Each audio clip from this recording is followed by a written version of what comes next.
Child of Light tells the story of Aurora, a young girl who must save the magical world of Lemuria.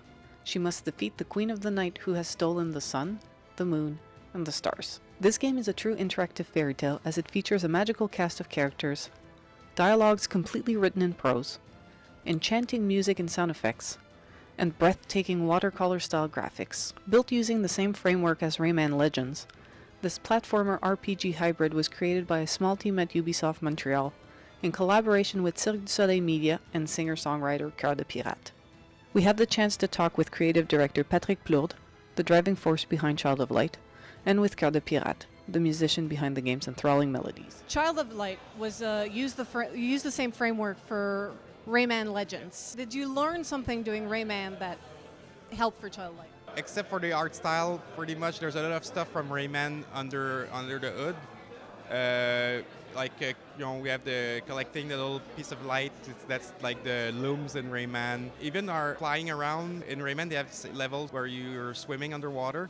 I was like, yeah, swimming, it's the same as flying, but that in water. I can kind of frame the game starting with Rayman and then merging it with role-playing elements. And is that why you went with such a small team, because you had so much of the work done before?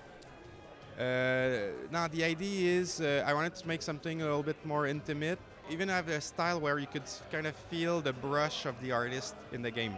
That allowed us to do something different. Didn't have any kind of financial constraint. So at that point you just do something that you want to do instead of going okay, we need to sell 5 million copies. So at that point you're kind of filling up the checklist of the feature that sells in 2014.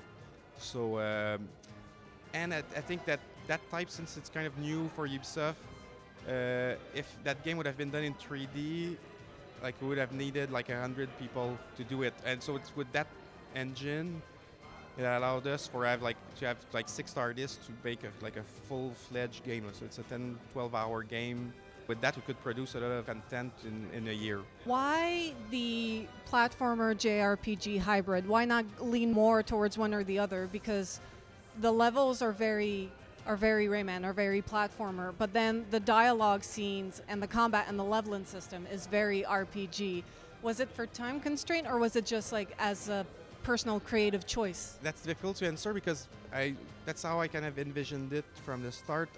I wanted to be able to fly around because that gave a feeling of freedom instead of RPGs are generally top down, so you're kind of always grounded, and so I wanted that to have that feeling of flying. So for me that was important, and then to do that in 2D, then it allows for kind of exploring everywhere in the level. I really like those type of games where you're just going there's a little nook here, what's going on, and then there's a treasure chest, and then there's there was other games that I like Valkyrie Profile on PlayStation 1 that already had the side-scrolling element and then the turn-based combat.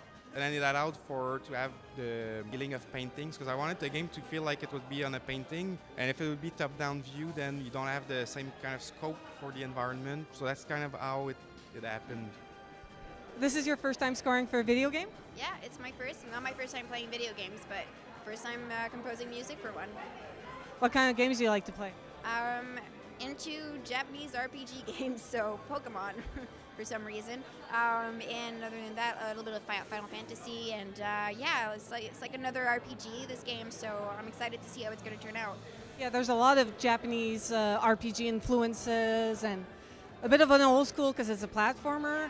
They help you with composing the music, that aspect of video games you already knew. On top of it, they approach you already because of your musical style, but there's also a preference there. Yeah, I mean, it actually really worked, because when they asked me for jingles or victory sounds and victory music, I knew what they were talking about. I level up.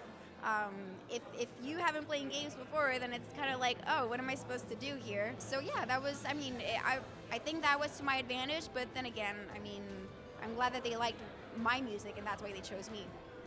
And what people don't know is this is a very local project. It's a small development team working with Cirque du Soleil, working with you. So how do you feel taking this local pride and taking it not just across Canada, but it's gonna be played in Japan and in Australia and everywhere else? It's cool. I'm excited because there's so much that Montreal has to offer. It's a great city. I love that they had this idea to keep it local, keep it Montreal. and hopefully it'll, get me out there and get that game out there as well.